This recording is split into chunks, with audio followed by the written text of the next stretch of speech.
Shalom, shalom, shalom. Selamat pagi masyarakat iman yang dikasihi oleh Tuhan. Hari ini kita kembali akan menjalani kehidupan kita dengan percaya bahwa Tuhanlah penopang kita, penolong kita. Dialah kawan yang sejati yang tidak pernah meninggalkan kita. Sekalipun kita susah, sekalipun kita lelah, sekalipun kita bahkan tidak selalu pasrah padanya. Mari bersama-sama kita jalani dengan memujikan Kidung Jemaat 453, Kidung Jemaat 453 bait pertama dan yang kedua. Kidung Jemaat 453 bait pertama dan yang kedua, Yesus kawan yang sejati.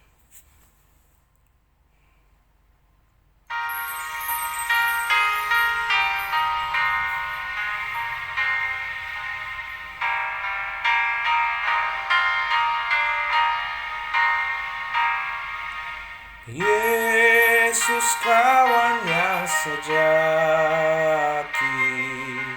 bagi kita yang lemah. Tiap hal boleh dibawa dalam doa padanya. Oh, betapa kita susah dan percuma berlelah bila kurang pasrah diri dalam doa padanya.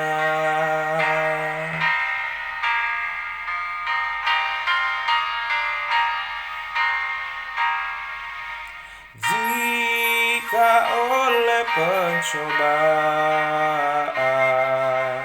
kacau balau hidupmu, jangan kau berputus asa, pada Tuhan berseru. Yesus kawannya setia, tidak ada taranya.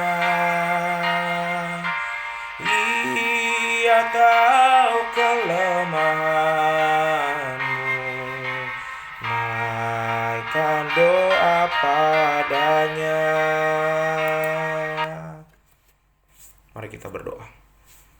Tuhan, Kaulah yang paling tahu kami, sehingga kepada Tuhan yang mengerti keadaan kami, yang menguasai hidup kami mau serahkan kepadamu untuk melangkah dan menentukan pilihan-pilihan hari ini. Dan biarlah firman-Mu yang menopang kami, agar kami menjadi bijak, agar kami menjadi peka terhadap rancangan indah Tuhan dalam hidup kami. Kami serahkan pembacaan firman Tuhan, dalam nama-Mu kami berdoa. Amin. Bapak Saudara dikasih oleh Tuhan, bersama-sama kita buka Imamat 22, Imamat 22 ayat 3 sampai 9.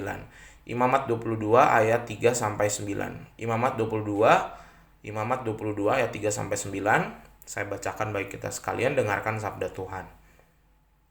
Katakanlah kepada mereka, setiap orang di antara kamu turun-temurun, yakni dari antara segala keturunanmu yang datang mendekat kepada persembahan-persembahan kudus yang dikuduskan orang Israel bagi Tuhan, sedang ia dalam keadaan najis, maka orang itu akan dilenyapkan dari hadapanku. Akulah Tuhan. Seseorang dari keturunan Harun yang sakit kusta atau yang mengeluarkan lelehan, janganlah memakan persembahan-persembahan kudus sebelum ia menjadi tahir. Dan orang yang kena kepada suatu yang najis karena orang mati atau orang yang tertumpah maninya, atau orang yang kena kepada seekor binatang yang merayap yang menajiskan dia, atau kepada salah seorang manusia yang menajiskan dia, dengan kenajisan apapun ia menjadi najis. Orang yang kena kepada yang demikian itu menjadi najis sampai matahari terbenam, dan janganlah ia makan dari persembahan-persembahan kudus sebelum ia membasuh tubuhnya dengan air. Sesudah matahari terbenam, barulah ia menjadi tahir, dan sesudah itu bolehlah ia makan dari persembahan-persembahan kudus itu. Karena itulah yang menjadi makanannya. Janganlah ia makan bangkai atau sisa mangsa binatang buas, supaya jangan ia menjadi najis karenanya. Akulah Tuhan. Dan mereka harus tetap berpegang pada kewajibannya terhadap aku, supaya dalam hal itu jangan mereka mendatangkan dosa pada dirinya dan mati oleh karenanya, karena mereka telah melanggar kekudusan kewajiban itu. Akulah Tuhan yang menguduskan mereka. Bapak Ibu, saya nggak kebayang ya kalau hidup pada zaman umat Israel, atau sebelum Tuhan Yesus menebus dosa kita di salib, kayaknya hidup kita lumayan ribet ya. Mulai dari persembahan korban, kita pikir kan udah selesai ya. Persembahan korban juga itu kan butuh duit ya. Jadi ya kudu punya ternak. Kalaupun kita nggak beli, kita harus punya. Dan kalau punya pun harus dirawat dari kecil sampai gede. Karena butuh banyak. Bikin dosa dan salah kan gak sehari, sekali dua kali ya. Satu, selain materinya, sikap kita juga. Di ayat ini khususnya bicara soal bagaimana, kan tadi kan udah bicara soal imamnya harus hidup kudus. Gak cuman imamnya, umatnya juga harus kudus. Jadi ketersalingan itu dilengkapi bukan cuman imam atau korban bakaran yang akan dipakai tidak bercacat, tapi juga yang mempersembahkan juga harus kudus. Jadi lengkap sekali ya.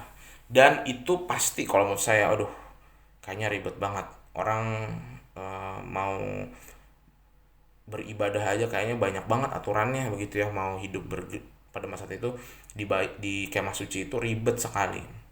Sehingga orang mau gak mau jadi taat. Kenapa? Aduh, kalau saya bikin dosa ribet loh nih. Banyak tuntutan, jadi sedapat mungkin tidak berbuat dosa. Nah, ketika Tuhan Yesus sudah datang ke dunia, memang terlihatnya jadi enak. Kita udah gak perlu lagi bakar-bakar korban. Saya juga sebagai pendeta gak perlu lagi. Kita gak perlu lagi punya mesbah untuk potong-potong binatang itu ya. Tak terbayang kalau teman-teman muslim Idul Adha setahun sekali kita bisa tiap minggu. Tapi puji Tuhan itu nggak kita lakukan. Tapi konsekuensinya adalah kalau orang dulu karena hidupnya susah begitu, tiap kali mereka beribadah, mereka jaga diri baik-baik, nggak berbuat dosa. Kita ini semena-mena. Baik, yang saya lihat selama ini adalah hidup pelayanan, anak-anak Tuhan itu kayaknya orang ke gereja tuh nggak takut tuh buat dosa, nggak takut sama sekali. Ya, jadi karena tadi udah ditebus sama Tuhan, ada ruang pengakuan dosa dan kayaknya ngentengin banget. Makanya saya gemas banget kadang-kadang melihat ya, kan mungkin tugas saya sebagai gembala ya harus menggembalakan domba-domba. Cuman tetap aja ada domba-domba yang nekat gitu ya, domba-domba yang buat dosa tuh santai banget gitu ya. Udah dikasih tahu, diingetin lewat omongan, lewat firman, lewat saat teduh. Tapi kayaknya telinganya nggak dibuka gitu ya. Terus akhirnya nanti ketika jatuh dalam dosa tadi diingatkan, satu dosa seseorang akan berdampak kepada orang-orang di sekitarnya. Dan dosa itu akan menularkan dosa. Habis dia bikin dosa, temannya kena dosa. Karena tadi ketidakseriusan. Kalau kita cuman alasannya, ya maklumlah manusia mah lemah.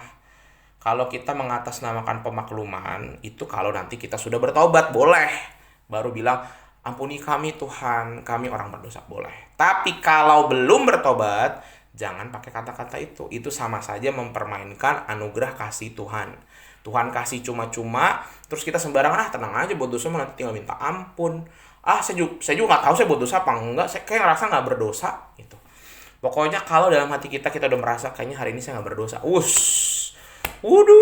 hati-hati kawan, hati-hati Bapak Ibu. Kalau sudah mulai merasa tidak pernah buat dosa satu hari bahkan 1 jam pun, waduh, berarti kita sedang menari-nari di atas dosa. Saking banyaknya sampai tidak terasa. Jadi saya secara pribadi pun tahu bahwa tiap saat pun saya bikin dosa. Semua hamba Tuhan bahkan bikin dosa. Tapi menyadari bahwa saya tiap jam bikin dosa nih. Berarti saya kudu hati-hati. Jangan lagi kalau tiap dosa rutin aja kita bikin, berarti hindari dosa-dosa yang gede gitu. Nah itu seharusnya juga bukan hanya dilakukan hamba Tuhan. Dalam bacaan kita, sia-sia sih imamnya menjaga kekudusan, dombanya domba dan hewan yang akan dikorbankan sempurna, tapi umatnya tidak, sia-sia semuanya. Satu, gara-gara umat itu najis semua ibadahnya. Imam jadi najis, korbannya juga jadi najis, kemah suci dan jadi najis. Gara-gara siapa? Umatnya.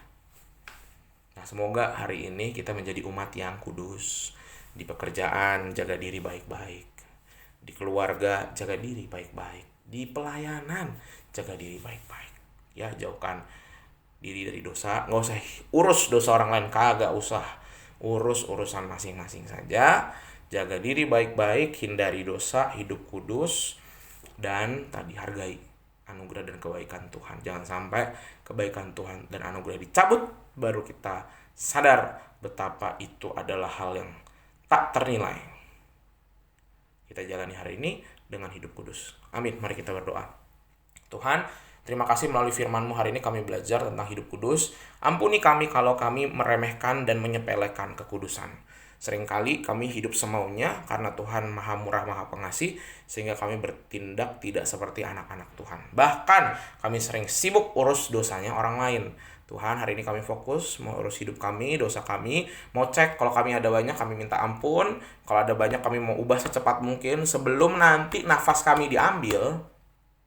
Sebelum nanti ketika nafas kami diambil dan kami akan dipersatukan dengan orang-orang di penghakiman terakhir, mampukan kami untuk siap dan juga mampukan kami untuk segera menyadari dan memperbaiki.